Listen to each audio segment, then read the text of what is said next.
It's been said that the easy thing to do and the right thing to do are seldom the same.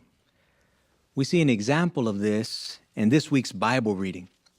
True worship, the right thing, was not easy, but required hard work. King Hezekiah demonstrated his zeal for Jehovah's worship immediately on taking the throne. He was just 25 years old. His first act was to reopen and repair the temple. This meant a lot of hard work, beginning with organizing the Levites and reestablishing the arrangements for musical instruments and singing of praises. For example, please turn to 2 Chronicles chapter 29, verse 27. 2 Chronicles chapter 29, verse 27. Then Hezekiah ordered that the burnt sacrifice be offered on the altar. When the burnt offering started, the song of Jehovah started, and also the trumpets, following the direction of the instruments of King David of Israel. Here it says that the trumpets were under the direction of the instruments of David. According to the Insight book, this seems to denote that the trumpeters played in such a manner as to complement the other instruments rather than overshadow them. What an example for hardworking Christians. We work hard, but not in such a way as to draw undue attention to ourselves. Additionally, there was time pressure. It was Nisan, the month of the Passover, but the temple and the priests and Levites were unclean. Extensive cleansing was needed, more work to do. We can see in our workbook that this cleaning included the house of Jehovah, the porch, and the inner courtyard. Even with all the resources available to the king, by the time the temple was cleansed, the priests were ready to serve, and the utensils were restored, the date for the Passover had passed. So Hezekiah took advantage of the provision for those who were unclean to celebrate the Passover 1 month later. Clearly, Hezekiah knew the law of God and wanted to obey it wholeheartedly. A long time had passed since a king of Judah had sought to follow God with such zeal. King Hezekiah was interested in helping as many honest-hearted people as possible come to serve Jehovah with a complete heart. So he arranged for a special campaign. Notice his determination in verses 5 and 6 of 2 Chronicles chapter 30. So they decided to make an announcement throughout Israel from Beersheba to Dan that the people should come and observe the Passover to Jehovah, the God of Israel, at Jerusalem. For as a group, they had not observed it according to what is written. Then the couriers went throughout all Israel and Judah with the letters from the king and his princes, as the king had commanded, saying, "People of Israel, return to Jehovah, the God of Abraham, Isaac, and Israel, so that he may return to the remnant who escaped out of the hand of the kings of Assyria." Of course, this was hard work for the couriers. In the first place, the territory they were asked to cover was vast. As you can see in our workbook, Beersheba was far to the south, while Dan was far to the north. They really had to expend themselves to get the invitation out.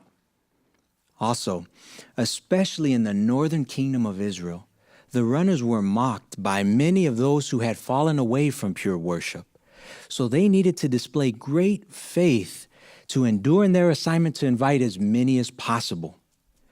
Right-hearted individuals, too, had to show genuine faith and humility to overcome the ridicule of their neighbors and attend. But they did it.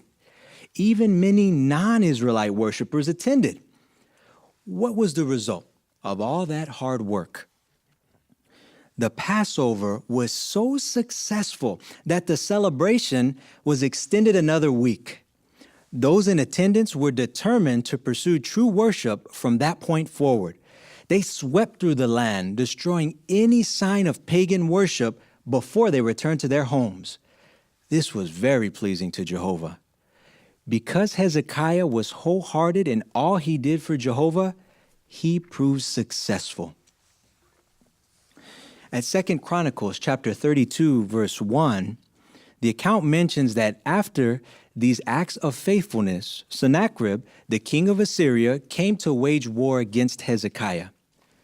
That's not surprising, since we know that the ruler of this world, Satan the devil, must have been furious that Hezekiah had restored true worship in Jerusalem, Judah, and even among some in the northern 10-tribe kingdom. As noted at 2 Chronicles chapter 32, verses 23 and 27, after Sennacherib's defeat, surrounding nations brought gifts of gold, silver, and other precious things to Hezekiah. These gifts may have allowed him to replenish his treasure house, which he had emptied when paying tribute to the Assyrians. The account at 2 Chronicles chapter 32, verses 24 and 31, says Jehovah gave Hezekiah a sign to assure him that Jehovah would help him recover from a life-threatening illness. As described in the parallel account at 2 Kings chapter 20, verses 8 to 11, the sign consisted of causing a shadow to reverse its direction and then go back up 10 steps. Many people must have seen this miracle because verse 31 tells us messengers were sent from as far away as Babylon to inquire about it. 2 Chronicles chapter 32, verses 25 and 26 seems to be a reference to the incident recorded at 2 Kings chapter 20, verse 13, in which Hezekiah proudly showed his treasure to the Babylonians. Hezekiah had been exalted in rulership because of Jehovah's blessing, but he failed to appreciate that all credit should have gone to Jehovah. Happily, Hezekiah recovered from his dangerous attitude. He cultivated the perfect antidote for haughtiness, namely humility. 2 Chronicles informs us Hezekiah had prepared Jerusalem's defenses against the Assyrians. One of the most famous of these preparations was the construction of what has been called Hezekiah's Tunnel, or the Siloam Tunnel, that helped protect the city's water supply. The spring of Gihon, a main water source for Jerusalem, was located outside the city walls, but close enough to allow for a tunnel that enabled the inhabitants to draw water without going outside the protective walls. Another water supply was the Pool of Siloam. In anticipation of an Assyrian siege, Hezekiah built an outer wall to enclose the Pool of Siloam within the city. Then Hezekiah found a way to divert more water into Jerusalem in what has been called one of the great engineering feats of antiquity. Hezekiah dug a tunnel from the spring of Gihon to the Pool of Siloam. Back in 1880, an inscription was found on the tunnel wall that explained how two teams of workers started at opposite ends of the rock tunnel and met in the middle. What an accomplishment, all in order to preserve true worship. To practice true worship requires hard work, but it is possible with Jehovah's blessing, and the joy that results is worth all the effort. That was true in the past, it is true now, and it will continue to be true forever.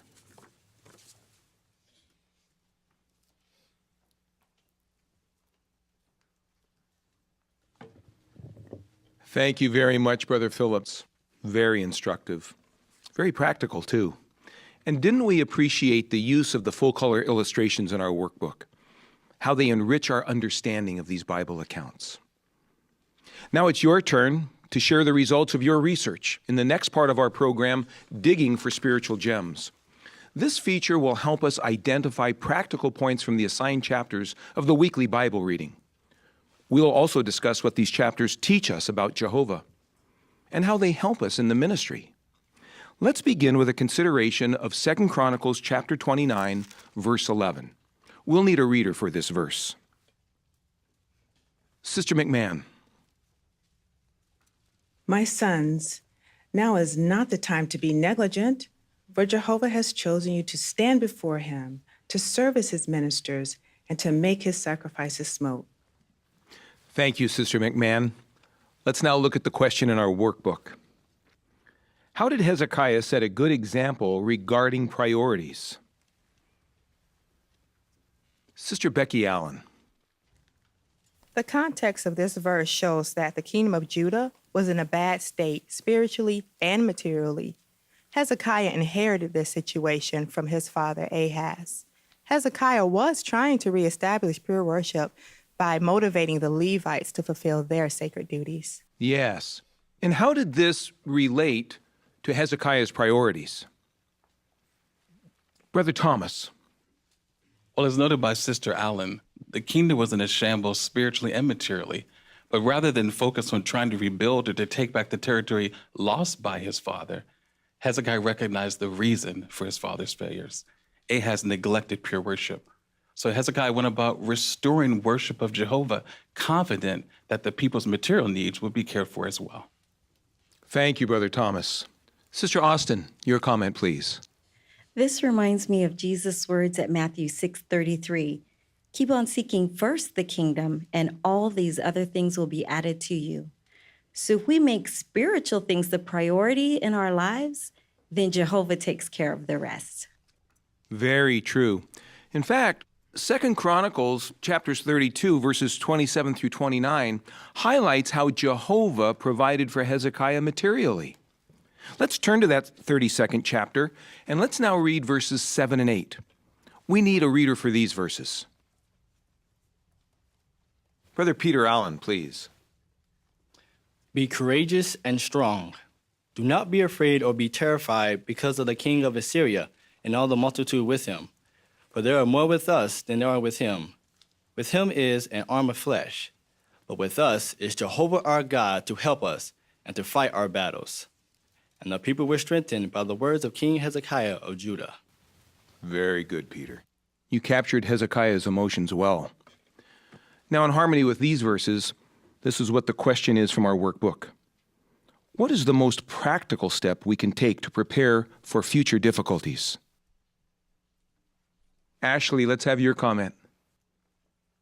To strengthen our faith in Jehovah. Thank you, Ashley. Brother House, what can you add? The cited Watchtower article also emphasized that congregation elders must be examples of faith and be absolutely convinced that Jehovah will deliver us when the end of this system comes, just like Hezekiah was confident that Jehovah would deliver the people from the Assyrians. If the elders take the lead, the publishers will follow. Yes, and that's the second point from our reference material. Brother Bentley. We must be prepared to take immediate action and be obedient to direction we receive. Thank you. And that's point number 3 from our reference material. Brother Martin, what can you add? The reference adds, now is the time for any who may be putting their trust in secular education, material things, or human institutions to adjust their thinking. Thank you, Brother Martin. So following Hezekiah's good example, family heads can help to strengthen the faith of their families, and elders can help to bolster the faith of their fellow believers. Now the next question in our workbook. What does this week's Bible reading teach me about Jehovah? Please, Brother Austin. I appreciated the thought in 2 Chronicles 30, verse 27, that Jehovah's place of residence, the heavens, is a holy dwelling. Therefore, we must measure up to Jehovah's standards and remain holy and clean in all aspects of our lives. Thank you, Brother Austin. Aaron Anderson, please. 2 Chronicles 30, 8 and 9 says that Jehovah is compassionate and merciful, and he will not turn his face away from you if you return to him.